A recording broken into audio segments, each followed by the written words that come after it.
जय सिया राम। राधे राधे। कैसे हो आप सब? आई होप आप सब अच्छे होंगे। सती सुलोचना की मार्मिक कथा। परवेश श्रीवास्तव सती सुलोचना की मार्मिक कथा नागराज वासुकी की देवपुत्री तथा इंद्रजीत मेघनाथ की पत्नी सुलोचना पतिव्रता सती नारी थी, जो अपने पति मेघनाथ के शीश को गोद में रखकर सती हुई। यद्यपि वाल्मीकि रामायण व तुलसीदास की रामचरितमानस में सुलोचना के सती होने का कई प्रसंग नहीं है। रामायण के अनुसार श्री राम ने मेघनाथ का शव अपने दूतों के माध्यम से रावण के दूतों को सौंप दिया था। तथापि दक्षिण भारत की लोक कथा में मेघनाथ की मृत्यु के पश्चात का जो दृष्टांत मिलता है वह रोचक और ज्ञानवर्धक है। लक्ष्मण के बाण ने मेघनाथ के शरीर से पृथक हुई एक भुजा को मेघनाथ के महल में पहुंचा दिया। मेघनाथ की पत्नी सुलोचना ने जब भुजा देखी तो उसे विश्वास नहीं हुआ कि उसके पति की मृत्यु हो गई है। सुलोचना ने पर पुरुष की भुजा मान उसे स्पर्श नहीं किया और भुजा से कहा, यदि तू मेरे स्वामी की भुजा है तो मेरे पतिव्रता धर्म के बल से युद्ध का वृत्तांत लिखकर प्रणाम दे। रक्तरंजित भुजा ने रक्त से धरती पर लिखा है, हे प्राण प्रिय श्री राम के भाई लक्ष्मण से मेरा युद्ध हुआ। लक्ष्मण ने कई वर्षों से पत्नी, अन्न और निद्रा का त्याग कर रखा है। वे तेजस्वी तथा समस्त देवीय गुणों में से संपन्न है। उन्हीं के वानों से मेरा प्राणांत हो गया और मेरा सिर श्री राम जी के पास है। यह पढ़ते ही सुलोचना अव्याकुल हो गई और पति के संग सती होने का निश्चय किया, किंतु पति का शव और शीश तो रामादल के पास था, जिनके बिना सती होना संभव नहीं था। अपने पति की कटी भुजा को सीने से लगाए सुलोचना सहायता के लिए रावण के पास गई और अपने पति का सिर लाने का आग्रह किया। रावण ने कहा, हे पुत्री, राम पुत्र है, राम शत्रु है। हे पुत्री, राम शत्रु है, शत्रु के पास मेरा याचक बनकर जाना संभव नहीं है। तुम 4 घड़ी प्रतीक्षा करो, मैं मेघनाथ का सिर शत्रु के सिर के साथ लेकर आता हूँ।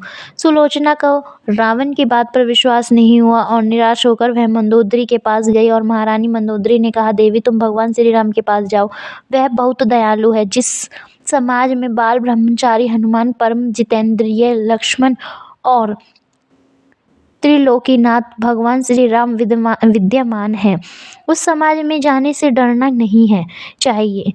मुझे विश्वास है कि इन स्तुत्य महापुरुषों के द्वारा तुम निराश नहीं लौटाई जाओगी। सुलोचना के आने का समाचार सुनते ही श्री राम खड़े हो गए और स्वयं चलकर सुलोचना के पास आए और बोले, देवी तुम्हारे पति विश्व के अनन्य योद्धा और पराक्रमी थे। उनमें बहुत से सद्गुण थे, किंतु विधि की लिखी को कौन टाल सकता है।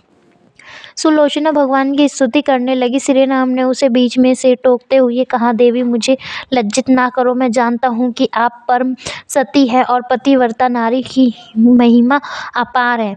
आंसू पूरित नयनों में से प्रभु श्री राम की ओर देखकर सुलोचना बोली, राघवेंद्र मैं अपने पति का मस्तक लेने के लिए यहाँ आई हूँ। श्री राम ने सम्मान मेघनाथ का शीश सुलोचना को दे दिया। पति का शीश देखते ही सुलोचना का हृदय अत्यधिक तीव्रता हो उठा, आंखों से नीर उमड़ पड़े। रोते रोते सुलोचना ने श्री राम के पास खड़े लक्ष्मण की ओर देखा और कहा, सुमित्रानंदन, तुम भूलकर भी गर्व मत करना कि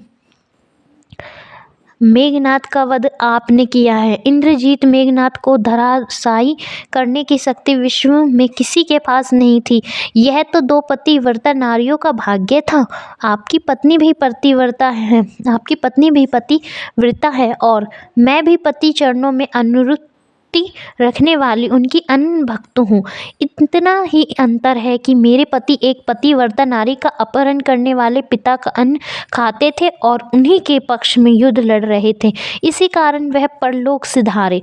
इधर राम के शिविर में उपस्थित सभी योद्धा यह नहीं समझ पा रहे थे कि सुलोचना को कैसे पता चला कि उसके पति का मस्तक भगवान राम के पास है।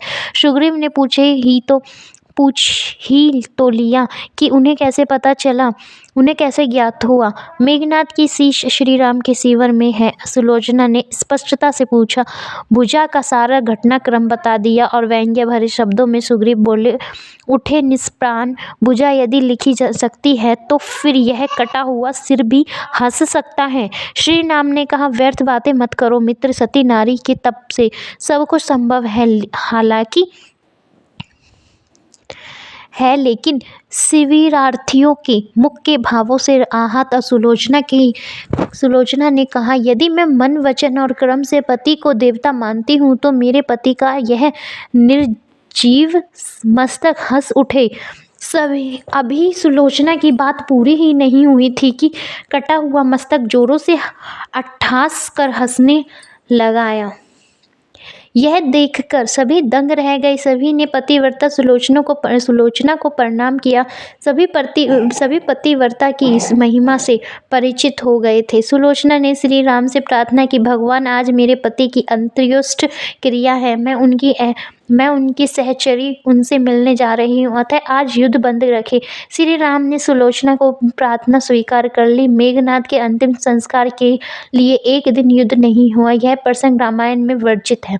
सुलोचना पति का सिर लेकर वापस लंका आ गई। लंका में समुद्र के तट पर एक चंदन की चिता और तैयार की गई। अपने पति का शीश गोद में लेकर सुलोचना चिता पर जा बैठी और कुछ ही क्षणों में धधकती हुई अग्नि में बैठी सती सुलोचना अपने प्रियतम पति के संग बैकुंठ को प्रस्थान कर गई। पूजनीय श्री भगवान कहते हैं कि हर युग में एक सती और एक यति इस भूमंडल पर अवतरित होते हैं। उनके ही पुण्य प्रताप से वसुंधरा पुलवित होती है और समाज सुख पाता है। बाबा एक और बात कहते थे, जैसे खाए अन्न वैसे रहे मन।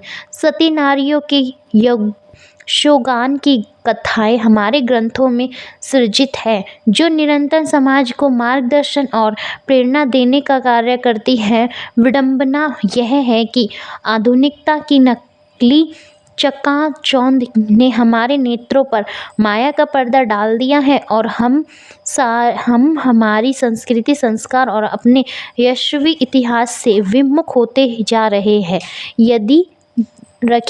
याद रखिए, जो अपनी जड़ से कट जाता है उसका पनपना कभी संभव नहीं होता।